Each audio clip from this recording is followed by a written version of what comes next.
is a surfer out there. Just at the base of James Island. Paddling away from us. He had a wild ride, I had noticed.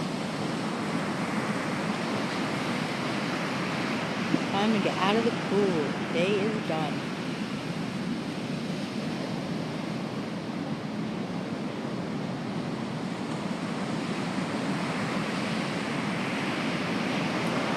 These are brave hearts.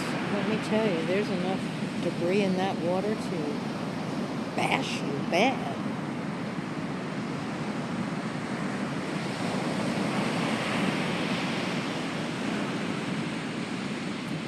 I see what they're doing.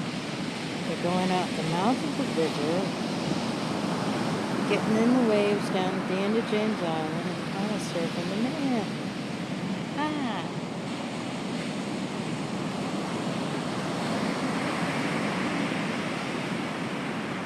Well, now we know.